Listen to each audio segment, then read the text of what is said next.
squeeze them in on this little slim thing. We're not in the same studio, as you can see. You're down in Adelaide, I'm up in Brisbane, but welcome to everybody as they start to come in on this one, whether you're watching on YouTube, be it the AWE channel, my channel, Hollywood Matt Connolly's channel, or on Facebook. Welcome. Tonight's topic of discussion is going to be an interesting one. We'll get stuck into it shortly, but as we wait for you guys to come in, just wanted to welcome everyone in. We've got the Arm Historian in here, one of the first people to comment. Really want to say well done to Arm Historian on putting together a very good video. Dropped only about 2 hours ago. So if you haven't seen that, please do head over to the Arm Historian. He sums it up pretty well in terms of giving you the history of contracts within the sport. But welcome, Mario. Welcome, Swisher Sweet. Evening to you. Good to see you in here, guys. Mario's in here as well. There is the Arm Historian. He says he's so here for this. It's an interesting topic, isn't it, Matt Connolly? Oh, absolutely. It is. Yes. The point of discussion, it's been the hot topic for the last couple of days. For good reason, because I think there's a lot of people on both sides of the fence. And as you mentioned, Historian did a fantastic video for outlining the positives and negatives of contracts and restricted contracts. And that's the situation we are looking at the moment with AWE and East versus West, core sports, and King of the Table, all sort of putting their plays out and seeing what the result's going to be. Yeah, absolutely. Hey, we've got a few more people I'll just say good day to before we get stuck into this one. Jody Chocolate Thunder, he's there, says, yeah, get to the bottom of this one. Hey to Zabel, Procrastinator, Mike Ford, Travis outclassed the bum, OD James. There's a whole bunch of you guys in here. It's been a while since I've jumped on a live. Ready? Bang. Wrong channel, says Paul. Tall Paul. I can't even say his name. Tall Paul Hutchins Sr. There it is. Matt, what's up with your audio? You are a little bit quiet there, Matt. I don't know. I probably should have told you that before we went live. But anyway, as Matt turns up his audio or something, we'll see what he's got. But either way, guys, thank you for everyone jumping in. Agent of Chaos straight away. He's into it with the contracts are good for athletes. Every other sport has them. That sounds better, Matt. There we go. Oh, that's beautiful now. There we go. Agent of Chaos says contracts are good for athletes. Every other sport has them. Only not good for other organizations that don't have the contracts. EGU, we'll get stuck into that one a bit later, but there is one opinion on it. Hello, James from Canada. Good to see you here. Ivan, he's asking straight away, what do you think is going to happen when Lachlan gets offered this contract? That's a good question too. Will Engen Terzi come for the lead man of AWE? Time will tell. Lachlan Adair. Herman Stevens, welcome. It's been a while. I feel like I've been here before, Herman. Herman Stevens, there's a man that I've always wanted to pull that's never said yes. Damn it, Herman. Anyway. He's under a restricted contract. Maybe he is. I don't know. Maybe he's ready. I saw he pulled some South Korean guys earlier in the year. You never know. He might be up for it. But anyway, we've still got a few more people to say good day to. We got someone from Peru, Daniel Paloma Landa. Thank you for dropping in. Mayhem Arm Wrestling. Hey, man, I don't know if Matt Dayuwarangi talked to you about my production. I was going to be doing in New Zealand, but I think we should collaborate. There's an opportunity. Thank you, Mayhem. Send us an email or something, brother. I'll take a look. What else we got? Agent of Chaos. I think the same gentleman before. He says, nobody made Hutchins sign a contract. Obviously good for him. Again, another opinion there. We will get stuck into all this very shortly. Hello to, here's the man of the moment, Engen Igor Mazarenko Terzi. Good to see you here joining in. He's unblocked me and he's joined me on the channel tonight. Hello. All two of the angry. What is he? The angry turkey? What's his nickname? I've forgotten. Which one? The Enigma of Rage. I couldn't remember. Yeah. What Engen Igor Mazarenko Terzi's name is in that. Well, we've got Spermy's asses creamy here. Laugh out loud. One of the surviving troll army. Still kicking on. Well done. Seen it through. He's careful though. It might be labeled as an enemy of the sport if you are. But anyway, Megatron, haha, Engen in the house. Hello, Engen from Ultrasound. Oh, do we think Engen's watching? He probably is. I don't know. I don't think he will comment though. Maybe he will. There's another Engen Roid Rage Terzi in there. Neil Picker, he's in here as well. We got all the big names. Engen makes gee whiz, Neil Picker. Brutal. We got some Facebook viewers in here. Good to see Matthew Scholes. Hard to talk about contracts without knowing the details. Would be nice to go through one line by line. We don't have that tonight with this, Matt, do we? We don't have a contract, and if we're honest, it's not our position to declare the details of the contract. No, exactly. And some people, and one of the first things that I wanted to address and talk about is the fact that people have made comments that this is just an attention-seeking thing from Ryan, an attention-seeking thing from AWE. It's just to try to get our names to be relevant. And to that, I refute with, we were actually obliged to make an announcement in respect to this when we lost Todd Hutchins. Yeah. He was the AWE Intercontinental belt holder. He had given commitments to us and to his future opponent, which was scheduled to be Lachlan O'Dare. And the fans of AWE, the arm wrestling world down here, he'd given that commitment. He'd made it public.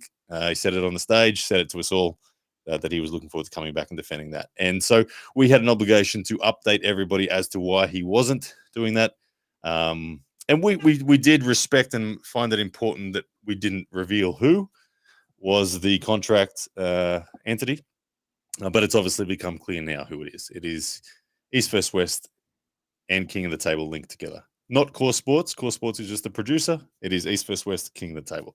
But as for details on length, on money paid, on conditions, as much as I'd like to tell you, because I do know what they are, that's not our place tonight, is it, Matt?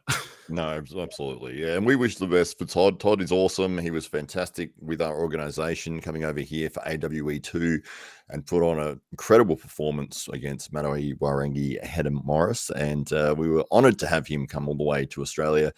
He handled everything himself. He booked all of his flights. He's a consummate professional. And then obviously he's been offered a deal which he's decided is worth his signature. And he's locked himself in with an exclusive deal. And yeah, whatever the terms of that deal are is none of our business to reveal at all. And we won't be doing anything like that. It is absolutely Todd's business, and it's between Todd and whoever he signed with, which obviously has been revealed that it is East versus West.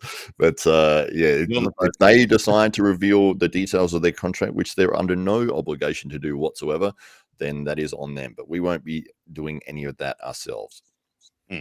So I hope that first of all just sets a bit of a picture or updates everybody. If you haven't seen, there is a formal statement that has been released. It's on my channel. It's on AWE's channel, YouTube channel as well, where we really succinctly go through the facts of the issue in respect to this contract and why we were in the situation where we needed to address it. We also sort of paint the picture on where we're going with athletes moving forward, what we intend to bring to the sport, what we offer the world's best arm wrestlers as an alternative, and athletes can, as we agree, athletes can make their own decisions for what's best for them, and hence why we're supporting Todd Hutchins in what he's doing as well. We wish him well. It's an outstanding opportunity at any time for an athlete to be paid well to do what they love, and Todd's in that position, so good on him, and wish him the best. But the bigger question, if we start to drill down a little bit into it now, Matt, I know you are an avid historian of the UFC. We've seen Engen Terzi in his videos in the last 48 hours quote that he is looking to create the UFC of arm wrestling, and he wants arm wrestling to be an organization like that, and he cites that as one of the reasons why he wants to wrap up the top guys. What is your opinion on that statement in relation to your knowledge about the UFC?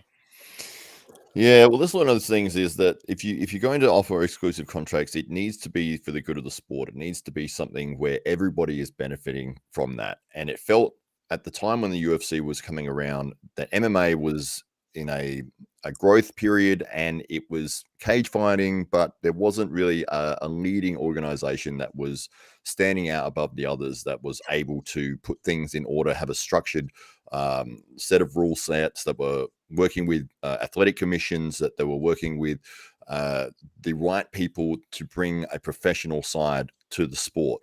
And the UFC was the one that stepped up and got those things happening.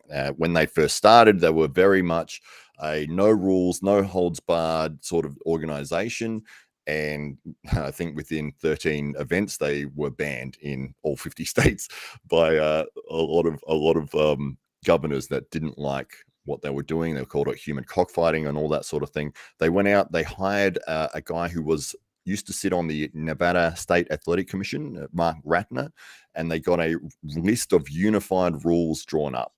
And they were still running on pay-per-view, but it was the dark times, is what they called it, because they couldn't promote it in certain states. They couldn't do certain things. They were very restricted. They worked with Mark Ratner. They came up with a list of unified rules, and they were able to legitimize the sport as this is an actual sport. It is not just a barbaric sort of thing. At that level and at that time, they were in a position where they became recognized as, these guys are professional and they know that they are the industry leader. They were able to start offering contracts to athletes at that point, and there wasn't really any other organization challenging it at that point. There were some very, very small regional circuit players, but it wasn't until well into the UFC's run, maybe up to UFC 60, 65, that you had anybody that was a competitor. There you go. So it's an interesting time when we look at arm wrestling and its constant attempts to become a significant sport. There've been a few good attempts. We've seen the WAL, probably the most prominent of the organizations in the history of the Western world's arm wrestling, and then you've got the PAL, who did the same thing in the Eastern respect. They both had long-term exclusive contracts. I know people like Michael Tolber were on a 5-year contract. Evan Larratt, I think, was on a 3-year contract. People like Matt Mask on a 3-year contract. And I remember that when I participated in the WAL, they were only focusing on Americans on the long-term contracts, and for the internationals, it was event by event. I do recall a very clear line in the sand of frustration that the American athletes were pissed off that the internationals had the freedom of simply event by event contracts. We didn't feel tied down. We weren't having our image restricted, and where some of the Americans, I remember people signing on, weren't permitted to, for instance, use their own image on their YouTube channel. They were even going as far as things like, oh, any revenue you generate on your YouTube channel is going to be ours because we're developing your image. So contracts have been poorly done. I'm not privy to what they were like in the PAL, but it's evident that the PAL stars were unable to pull the WAL stars, and there was no give or take there. I watched Engen Terzi's video earlier today, and I found it very ironic that he said a problem of the past was division through contracts, where no one could, the best from this part of the world couldn't pull the best of this part of the world. And he ironically says the solution to the contracts problem is to put contracts in place. I don't understand. I don't believe he can contract the entire world's arm wrestling and the development scene that will come. There is, if we look at the roster, I think he's had 161 athletes or something in total at East West Switch, which is something tremendous like that. But there are so many more that will develop and rise. Is it, Matt, again, with your knowledge of sports history in respect to UFC and fight sports and contracts and pay-per-views, is it feasible to cast a net big enough that you really can control the entire sport? It's I don't think at this point in the sport's growth that restrictive contracts are going to be beneficial for anybody. It's just going to tie up people into one organization. The sport isn't going to grow worldwide, or it is going to raise up in other areas. And then it's like, but if those organizations are unable to put on, the matches that everybody wants to see, then the sport really gets restricted.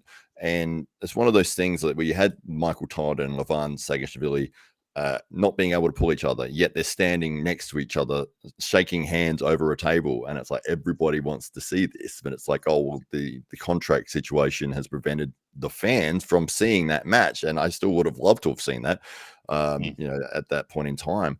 But it's one of those things at this point where I feel that somebody hasn't sort of risen as the industry leader to a level where they are recognized as this is arm wrestling. It has reached a point where it is breaking into mainstream acceptance, and that's where we want to make everything legitimate, and we want to put people on these sort of contracts that benefit the athlete, because at this point in time it's just restricting their ability to compete in other organizations around the world.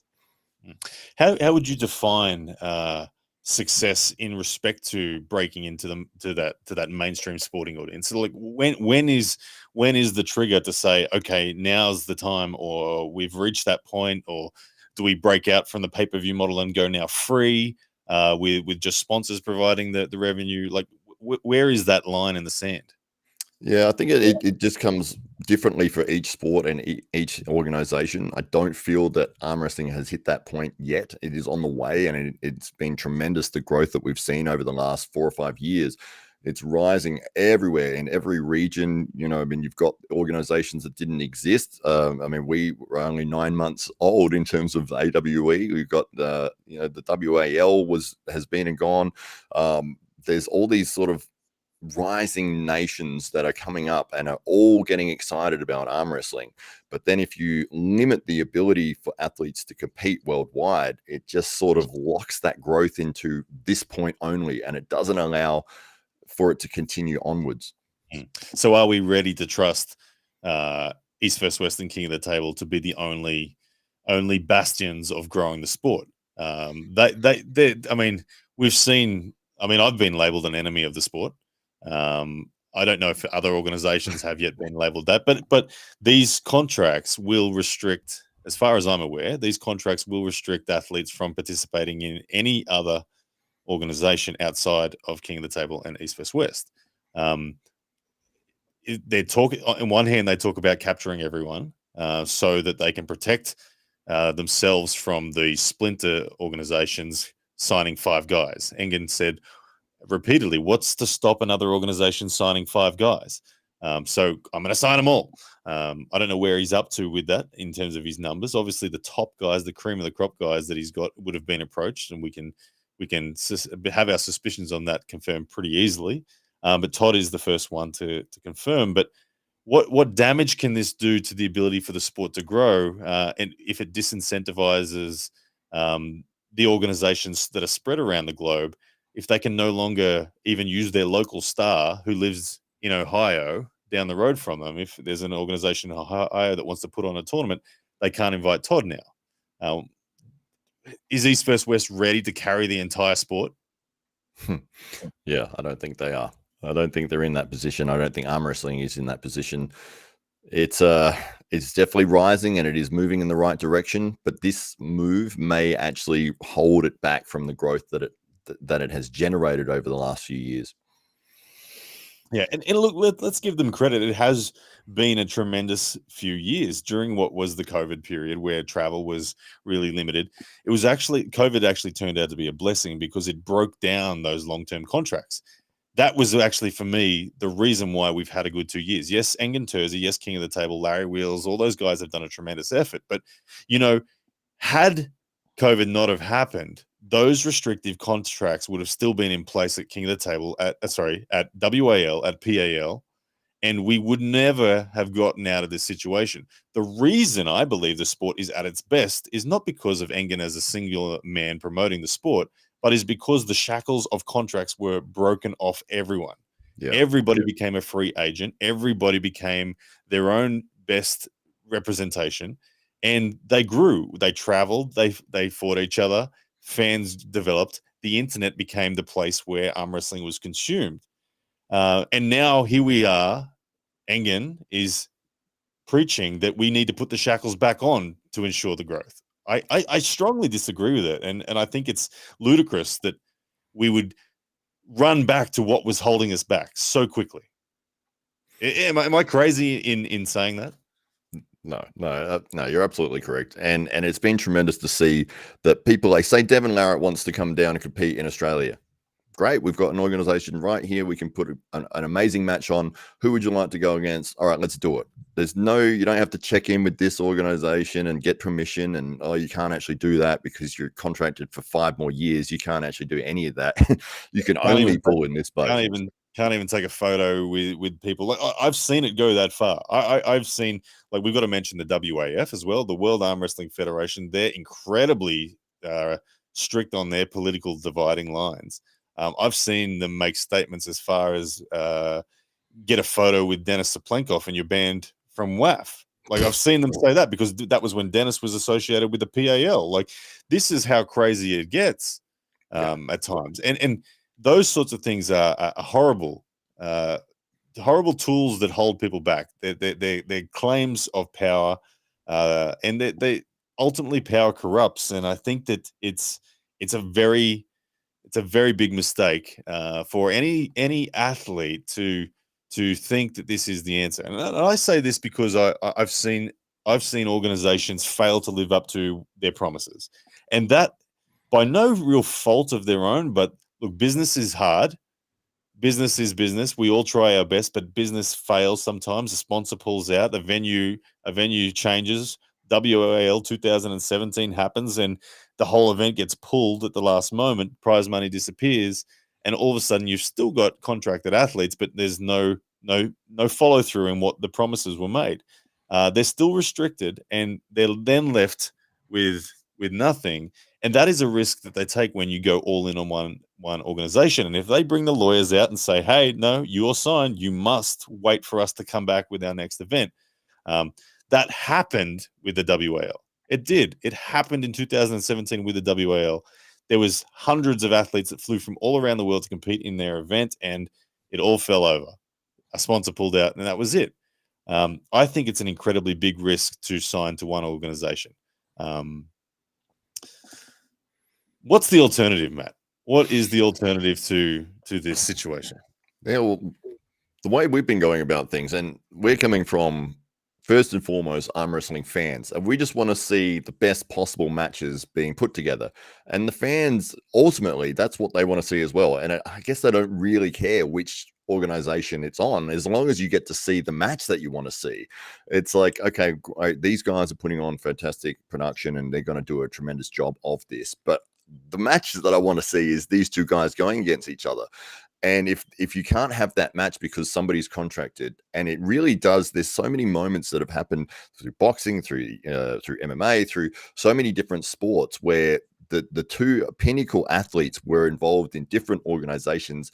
Everybody in the world wanted to see them go against each other to test their skills as fans, and it didn't happen because of these contracted situations. So they really can prevent people from getting the best product that is available, where you get the best competitors going against each other. And that's the idea, is to have the absolute best matches. Whether or not they're the best in the world or not shouldn't really matter. It should be like, I want this guy to go against that guy, and I want to see it. That's what we want to happen. And if you've got restrictive there you go. Yes. If we're honest here, are we looking at, like again, I know this is the battle lines are clearly drawn in my eyes here. Engen has singled AWE out and closed these doors. So we're talking in a bit of a confrontational manner here.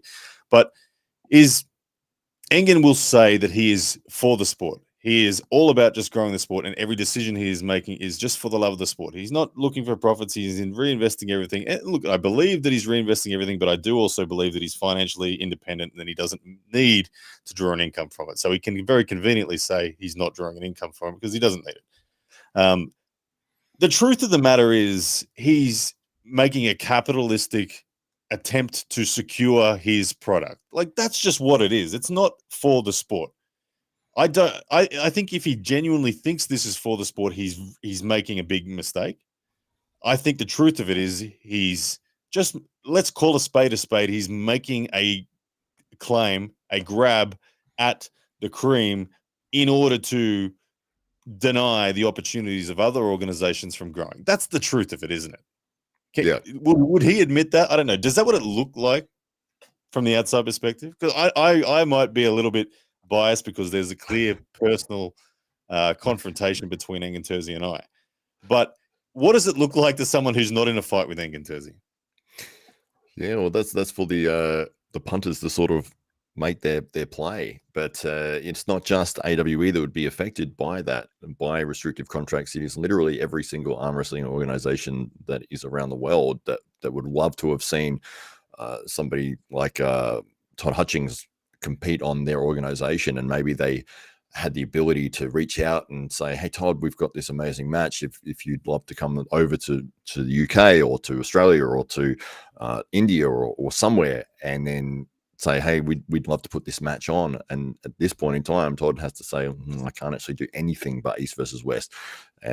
So it does really hurt everybody else worldwide. And you're right, it is one of those things where people can see this as, okay, I'm seeing competition rising up, and I'm seeing AWE putting on incredible events with amazing production, and it's looking like these guys are really starting to step up their game, and they may be a direct competitor to us. We need to do something where we lock in our athletes and prevent AWE from being able to continue to grow.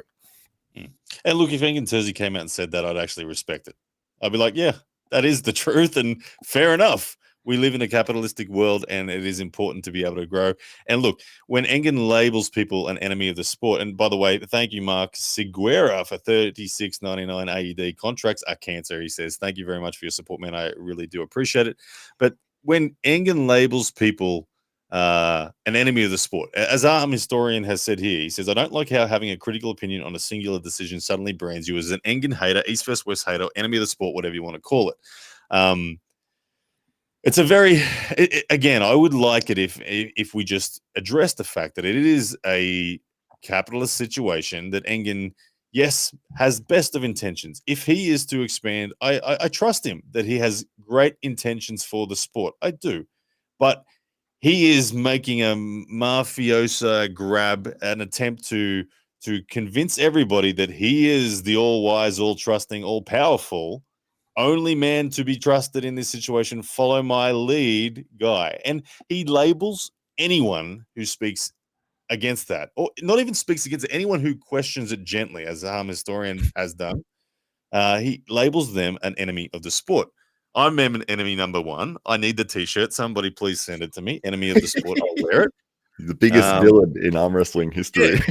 Yeah, I am. I am. I have done more damage to the sport of More arm wrestling damage than anybody. What it does perplex me. I mean, I think I do find it ridiculous. I do find it just.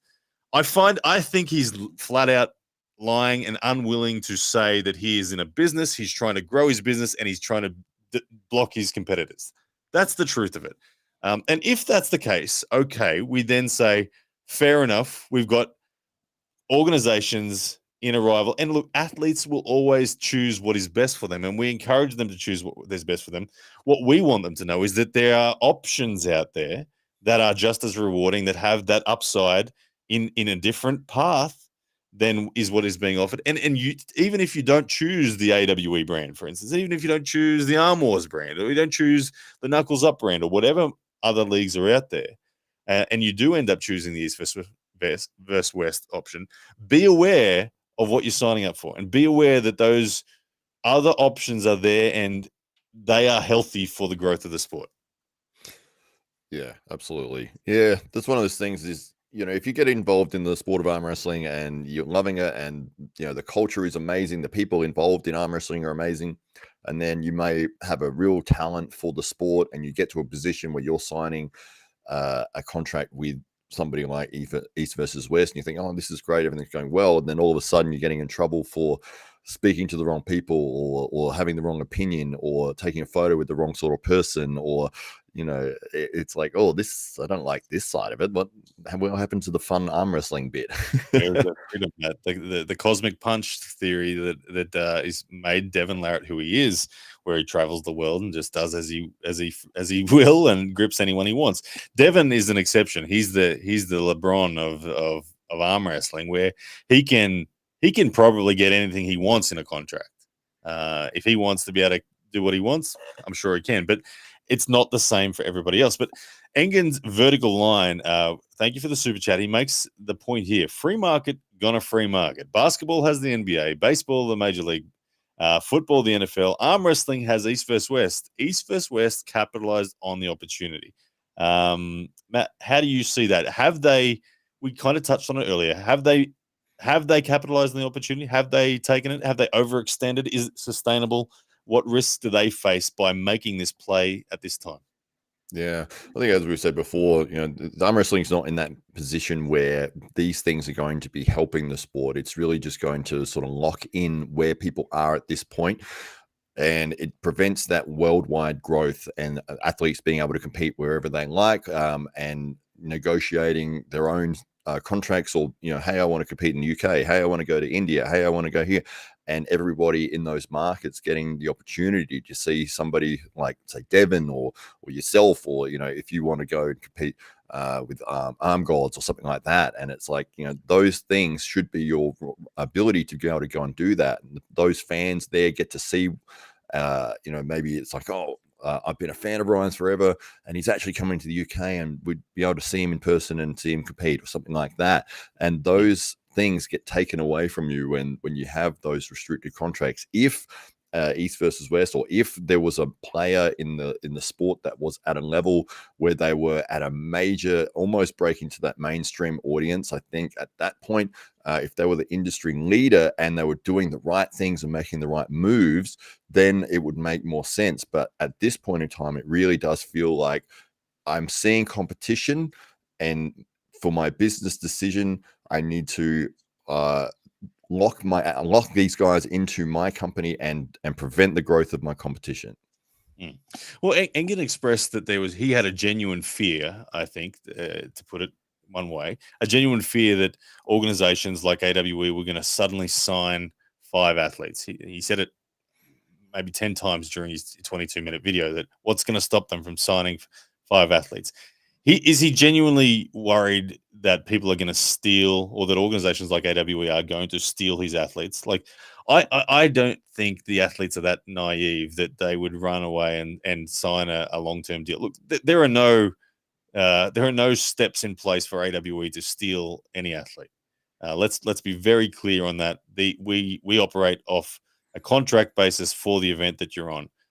You're given the details. You're invited down. You're told your flights and accommodation are paid for. You agree on the fee in which you're going to be paid, whether it's upfront or commission, and you turn up according to the contract. We've signed people like Dave Chafee, for instance, for 2024, but to be a number 1 contender against whoever's holding the title. But there is no claim from organizations like AWE that there's any intent whatsoever to sign anyone. And I tend to agree with you, Matt. I don't think the sport's at a place where we're ready. Like, the revenue required to do that is enormous, for just one guy, let alone 10 guys, let alone 150 guys. The sport will evolve so quickly in terms of who the fans want to see at any one given time. As you said, it doesn't have to be the best match. It has to be the most in-demand match. That's what the sports wants. And it's hard to predict who's going to be in demand in 6 months' time. We've seen people like Schoolboy and Khaled dominate pay-per-view. Khaled came out of nowhere, didn't he? He came out of nowhere. He wasn't a professional arm wrestler. He just went viral in the arm wrestling world, and he was an incredibly in-demand athlete. Things are going to happen like that. They're going to pop up. Khaled's are going to pop up all around the world, and no one from a contract is going to be able to pull them. Yeah, absolutely. Yeah, that's right. And it'd be like, oh, imagine this guy goes up against somebody from East versus West. Like, well, actually, that won't ever happen. Yeah. and again, quoting Engen, he said that this was the problem of 3 years ago. The problem was we could only dream about this person versus that person. And yet he claims to be providing the solution by putting more restrictions. Anyway, Keegan Carey, thank you for the $19.99 super chat. Thank you very much, brother. It says, sending support seems like Engen has made it personal against you, and it's sad to see. The more quality arm wrestling promotions, the better, in my opinion. Contracts restrict that. Why not have a world elite ELO that spans all promotions? Yeah, that's an interesting point about the ELO. We'll get touch on that. But look, thank you, Keegan.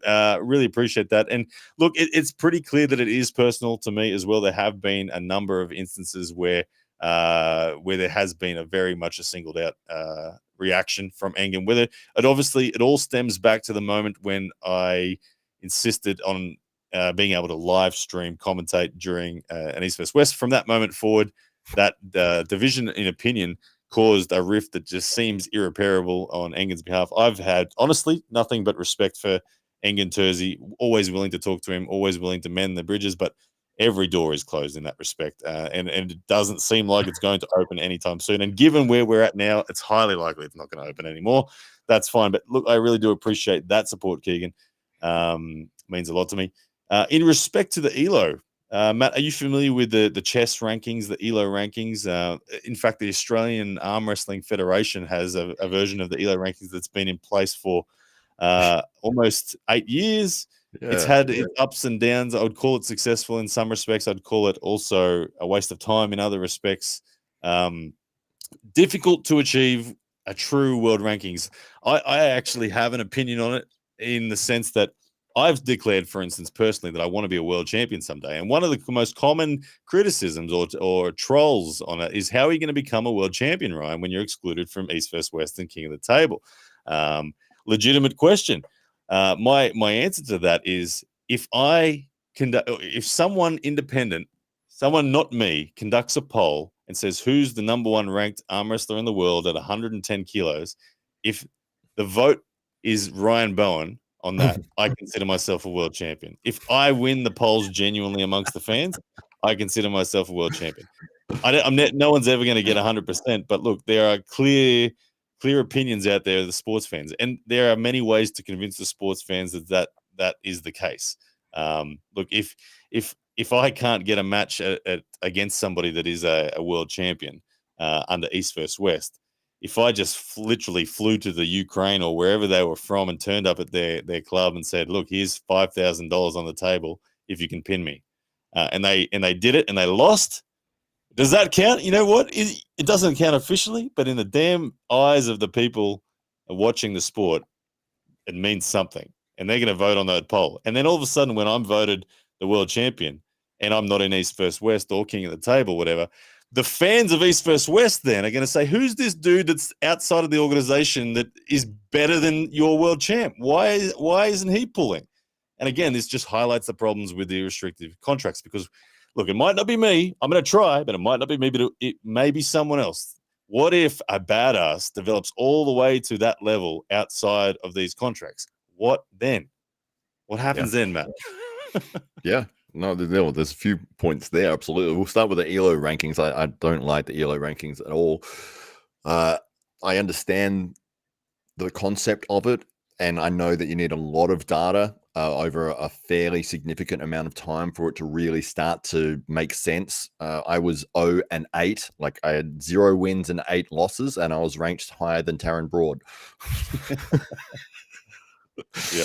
Which makes no sense at all. Who had, I don't know, 10 wins and 2 losses or something. It makes no sense. But there is issues with everyone's ranking system in some respects, but I really like the way that the UFC has their rankings done. I think they've done it probably the best out of anyone that I've seen. The way they do it there is they have 20 different credentialed media outlets that send their rankings in, and then they get an aggregate of that, and that's what they go by. So it is not the UFC putting the rankings in place. It is 20 of their trusted media credentialed organizations, the people who are in the know, in the sport. They are the ones sending their rankings. And there's in fact been a panel like that in the arm wrestling world. I think it still exists, and it still produces a leaderboard to this day. It was organized by X Sport News, a website. And back maybe 2015, I was even a member of it. I was even one of the people that were voting on it. And I agree. A panel of 20 diversified outlets from expert opinions from all corners of the globe provide a great average and a fairly true opinion of it. By the time, obviously, you start to get your bias in there, you can start to say, oh, we've got a left leaning, a right leaning, or an Eastern European, a Western leaning voting board or whatever. But you do your best to keep it balanced. But I like that. That's essentially what I want to become the world champion of. If you make the number one rank on that, I think you're the world's best. Anyway, what else did you want to touch on in that last super chat, man? Well, because we started with the ELO, and then where did you go from there? Because I thought there was another Where point. did I go? I got on a bit of a personal rant. I can't remember. But anyway, hey, we'll head over to the White Wolf. Thank you for the super chat once again. White Wolf sent us $5. Ryan, are you sharing your super chat dollars with Matt? Are you capitalist or communist? Greed is good. Gordon Gecko, Aru. There we go. Well, White Wolf, I've always been one to share my super chats. You can ask Jake Ward. You can ask Matt Connolly. I agree. Look, I appreciate everybody who's trying to grow the sport. And Matt Connolly is one of those people who's genuinely put in such a ridiculous amount of time with very little return. So without a doubt, this stuff will be shared with Matt. But that doesn't make me a communist. I'll tell you that. I'm very much a capitalist. More damage to arm wrestling than anybody else. No, but this is something that people won't know about, but I'll tell them. But is this something that I always appreciated? Ryan and I would work on some videos. This is probably a year ago, and I'd just come up with some ideas, and we'd send back and forth and try to make the video as good as possible. And for me, it was just great to work with Ryan and to do that. And then all of a sudden I got money appear in my account. And I was like, what? It's this. And it said from Ryan Bowen. I was like, what? Why did you send me money? It's like, oh, that's the earnings on that video that you helped me with, or that we created together. I was like, you didn't have to send me anything. And like, I'll do it for free. I'm happy to do it. And I'll send it back to you if you want. You go, no. You helped me out, and that's for you. So I was like, okay, fantastic. But yeah, remember, enemy of the sport. Number one, done more damage. More damage than anyone else. Hey, Russell Marita sends $4.99 US. He says it does feel like a vendetta against Ryan Bowen. Instead of strictly contracts, we all know Engen gets mad in an instant. Yeah, it does feel like it from my end too. And I think he is doing his best to keep it that way. I would respect Engen more if he just said it for what it is. He said it as he is running a business. It's a capitalist situation. He senses a competitor, and he's trying his best to stop them from growing as big as he is. If he said that, I'd say, yeah, you're right. And let's grow this sport. Competition, my friend, is actually a very healthy thing. One of the points that the arm historian made when he talked about the negatives was the fact that it can limit the opportunities for an organization to feel the need to grow. They can actually become so comfortable. We got it all wrapped up, that they don't actually expand. The best thing for technology development, for production development, for entertainment development, for the sports development is to have rivals that genuinely push the organization to grow.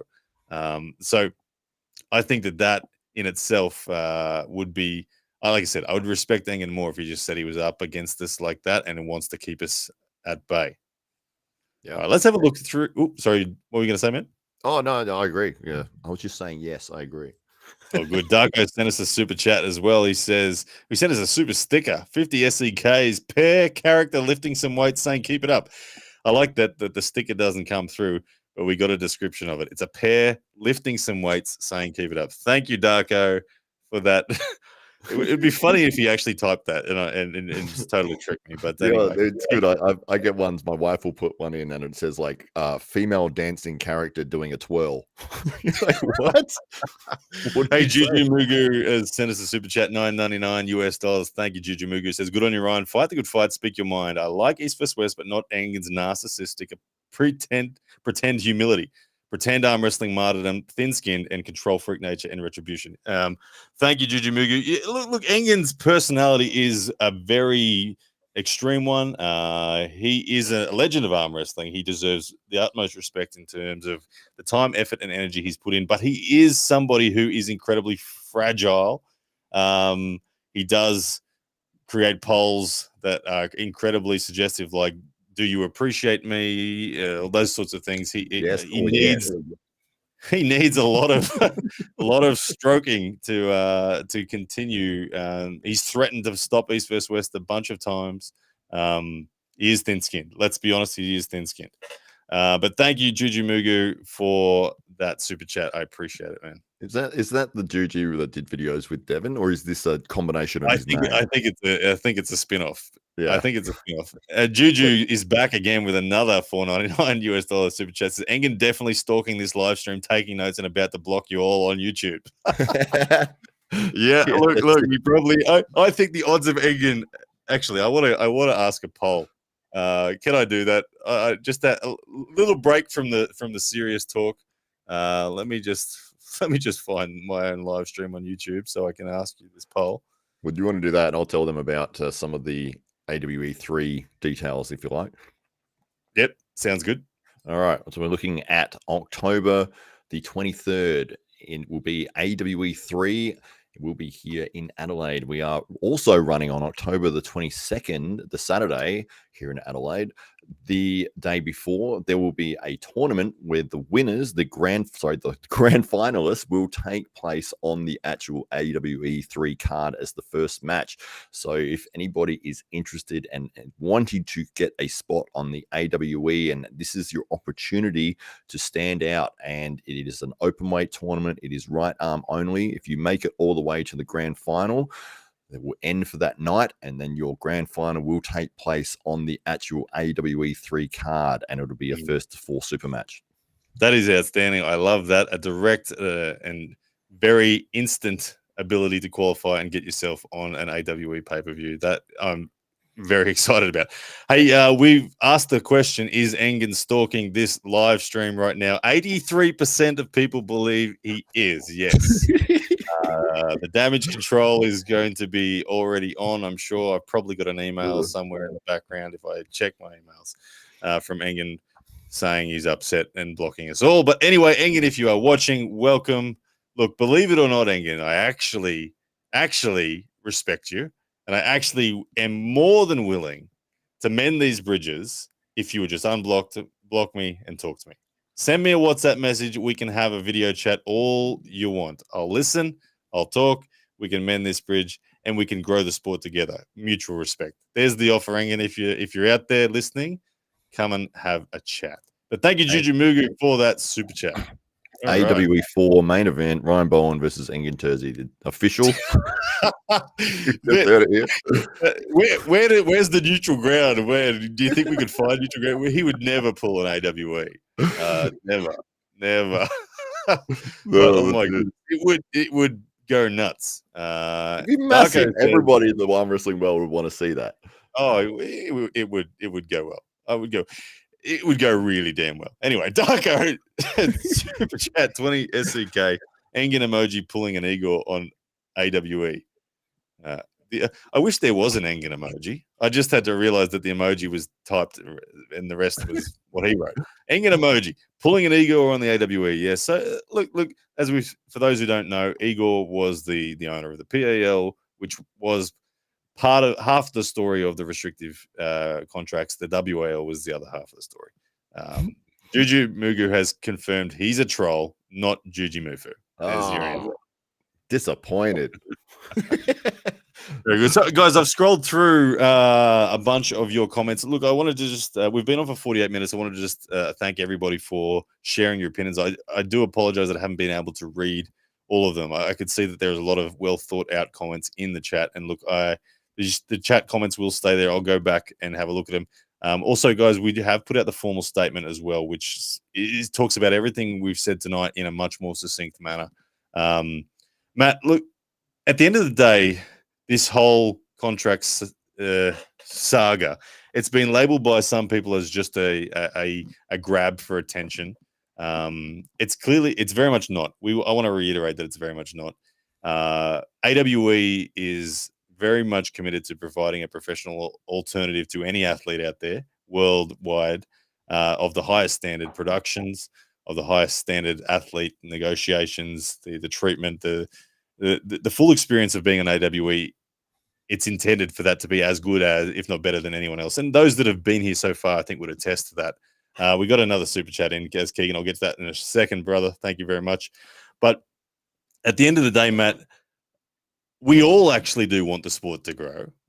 I think we all can recognize that the sport's not there yet. And in order for it to get there, these little petty squabbles are best left alone and just not raising their ugly heads. AWE is not looking to put out any restrictive contracts on anyone. Engen Terzi, you have my word on that. You can, again, the line is open. Matt is another director of AWE. Of course, we have Dave Stockbridge as well, who you would have seen in our ring announcer. He's another director. We have no intent on stealing your athletes. We intend on providing opportunities for all world level athletes. And if those athletes feel it's a good opportunity, they should be able to take it up. That's no really stealing where except for Levant. yeah, no stealing except for Levant. We're signing him for 10 years tomorrow. 10 years. Keegan Nowhere Carey, else. he's thrown in a super chat, $4.99. Thank you, Keegan. Says, what's the purse required to get Ryan versus Engen? Let's get a GoFundMe started. Neutral site only. Match on the card. Let's go.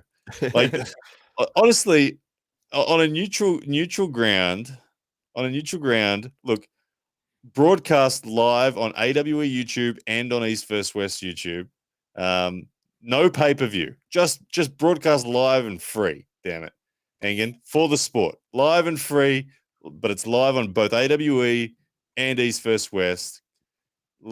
Just a one-time match. Las Vegas. Put it in Las Vegas. I love it. Put it in Las Vegas on top of some casino somewhere.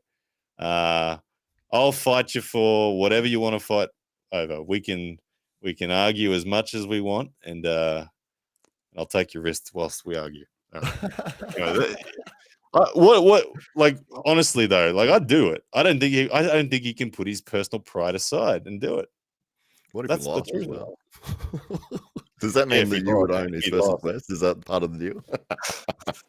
Putting pink slips on the Yeah. organizations on the line. That's right. It's all about family, isn't it? What's the line? I don't know. You're the movie It's guy. about family, yeah. Hey, Keegan, thank you very much for the super chat. And guys, again, everybody, thank you very much for the super chat tonight. We've been on for 51 minutes. We might put last call in for questions. But Matt, do you have anything that you wanted to wrap up with before we go? I'm just really excited for AWE3, and especially because we didn't want to make the announcements of dates and venues and everything until we had everything locked in. We have got that locked in now. October the 23rd, it will be taking place. So you'll see the man on screen at the moment, not me, but the other one, the same voice. It will be Ryan Bowen versus Masahiro Saidu from India. India's #1 arm wrestler taking on Australia's #2 arm wrestler. Because Lachlan has arrived back in Australia. Yes, he's back home.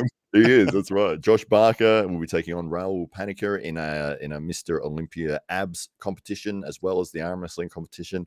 We'll see the heaviest. For those who don't know Raul Paniker, he is the 70 kilo Indian champ, and he had an absolute war with the WAF champion last year at the WAF. So he's real deal. Oh yeah. It's going to be incredible. And Josh Barker is phenomenal. Under 70 kilos, this guy is a wrecking machine. So it'd be really exciting to see how that match plays out. And the biggest match in history, I would say, we've got Madai Warangi Hedamorris coming in at 170 kilos. And he's going against your man, Marcus Atirai, 172 kilos of absolute gigantic mass monsters. This is like a 342 kilo, 700 and something pound match that's going to take place. It's going to be absolutely incredible. Yeah, absolutely. That is a huge match. And that was their weights at the last event. I have a feeling they're going to be competing with each other on who can be bigger, and they might tip at 180 each or something like that by the time it's on. Massive match. We hope the table is bolted down for that one. Yeah, huge match. Other matches, like, we've got a lot of the Asia Pacific theme going on in this one, which is one thing I'm actually very excited by. The guys from India that are coming out, we've got the best overall, the best lightweight. We're in negotiations. Even I think we can talk about the whole card, Matt. I think it's time that we've got negotiations with even the youth champion of India to face the youth champion of Australia. Then in the other Asia Pacific senses, we've got champions coming from Korea to face champions from Oceania. We've got, of course, South Africans back again. We've got Latvians. It's a big event. It's a really big damn event, and it's going to build on everything that was AWE2. We got a super chat from Anthony LJ, says with $5 Canadian, says the last AWE crushed the last two East vs West events in terms of hype, excitement, and quality matches any day of the week. Thank you, Anthony. And we intend to build on that again. It's one of the emphasis that we have is building the story for every athlete individually. again, Matt Connolly, I've got to take my hat off to him. He's the man who studied this with the UFC and all those sorts of things. We believe that we are headed in the right direction. But thank you, Anthony, LJ. So it is going to be massive. It's happening in October, the third weekend in October. I think it'll be October 22nd for the US audience. If you're the Indian audience, it'll be October 23rd. Either way, it's going to be massive. It will be happening as well. I'm very excited. We're very, very close to the official launch of www.awearmwrestling.com. It'll be live stream, pay-per-view directly on that website. No ginning around on YouTube, all that sort of stuff. It'll be pumped out on that badass website that will be released very soon. You can already go to it. It'll show you its preview, but it'll be opened up fully very, very soon. awearmwrestling.com. Guys, do go check it out. But Matt Colley, I wanted to thank you very much for joining me tonight. Your wealth of knowledge is always invaluable. Everything you know about the fight sports and contracts, I really do appreciate it. To everybody who's supporting AWE, you guys mean the world to us. You're what makes it all possible for us to keep growing and expanding the sport in this particular, the Southern Hemisphere. So thank you very much. And of course, everyone here joining tonight, all of the wonderful comments and super chats. I appreciate the support. Say good day to Engen Terzi for me, guys. And tell him about that casino match when he's ready. And we will see you